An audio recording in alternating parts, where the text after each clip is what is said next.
18 февралга карата күндүн маанилүү жаңылыктары, саламатсыздарбы?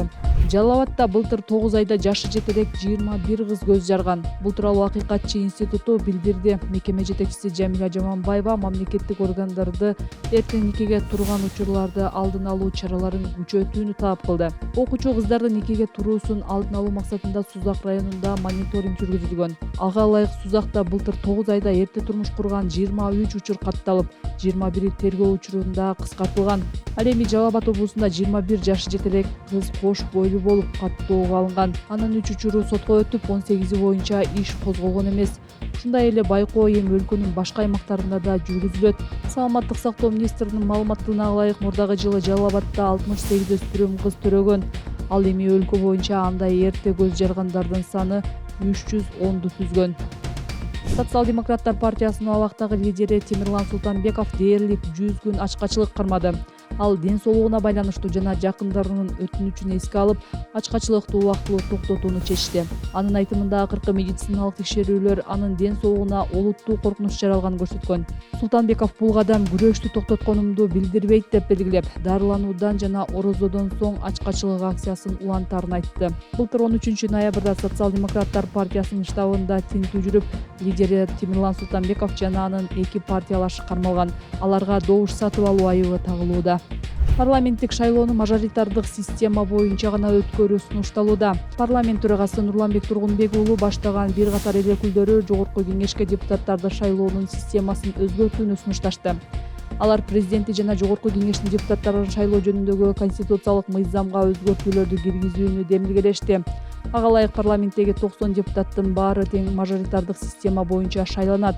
Демилгечтердин айтымында, өзгөртүүлөр башка максаттар менен катар эле Жогорку Кеңешке депутаттарды шайлоонун жол-жобосун өркүндөтүүгө жана жарандардын эл өкүлдөрүнө болгон ишенимин жогорулатууда деп багытталган. Демилгечилердин айтымында, өзгөртүүлөр башка максаттар менен катар эле Жогорку Кеңешке депутаттарды шайлоонун жол-жобосун өркүндөтүүгө жана жарандардын эл өкүлдөрүнө болгон ишенимин жогорулатууга да багытталган. Азыркы мыйзамга ылайык парламенттин 54 депутаты партиялык тизме боюнча, 36-сы бир мандаттуу шайлоо округдарынан шайланат. Мыйзам долбоорунун авторлору көп мандаттуу 30 аймактык шайлоо округун түзүүнү сунуштап жатышат. Ага ылайык ар бир округдан 3 депутат шайланып келет. Мыйзам долбооруна ылайык саясий партиялар өз курултайларында жашыруун добуш берүү жолу менен ар бир көп мандаттуу шайлоо округу боюнча Жогорку Кеңештин депутаттыгына бирден талапкерди көрсөтөт. Партиялар алардын мүчөсү болбогон жарандарды талапкер катары көрсөтсө болот. Ошол эле маалда башка партиялардын мүчөлөрүн көрсөтө алышпайт.